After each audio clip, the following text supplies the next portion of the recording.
There's a term we're hearing more often. It is post-traumatic growth. It's transforming suffering into strength. But how do we actually do that? Here to help is Dr. Cara Barker. Welcome, Dr. Cara.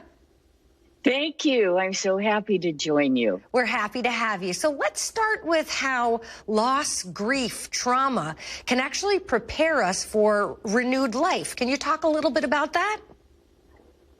Yes, and it's counterintuitive. I totally get that it's counterintuitive for people, because when the trauma and the loss are big enough, it seems impossible that anything good could be a seed out of it for renewed life. And I actually, the truth is, I really learned that when my only son was killed 31 years ago. He was in college, and I had no idea how I was ever going to get in the underground, get out of it.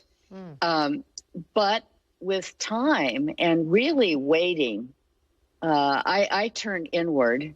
So I paint, I meditate, I do yoga, I do all that good stuff. But it still felt like I couldn't get through it. And then eventually I started to see the light of day again.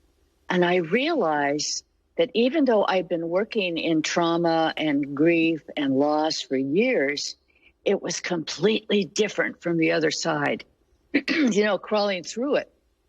And it gave me an opportunity, and gives me an opportunity, to really connect with people who are going through it on not a theoretical level, yes, but a humane human experience level. So, Doctor, what are the 4 major conflicts that people face in their lives? They are, I put this in one category. Grief and loss and trauma is one category. Another one is a feeling of directionless. I don't know what next step I should take. The third one is I've lost myself. I've lost my voice. So it's finding our authentic voice. And the fourth one, of course, is love. Issues of love. Right. That all makes sense. Those are important topics. And what is the relationship between a child's distress and their parents, potentially, that's creating some kind of discord? The child is, depending on how old they are, they haven't reached a point where they can step outside their experience and make sense of it. So they're like sponges to the parents, and they feel all the anxiety and the stress and the confusion that their parents feel. It's often reflected in their dreams or in their body, in a tummy ache or headache, because they can't verbalize what it is yet. And where can people go if they want? We know you've written books. Where can they go to get more information for your guidance and brilliance?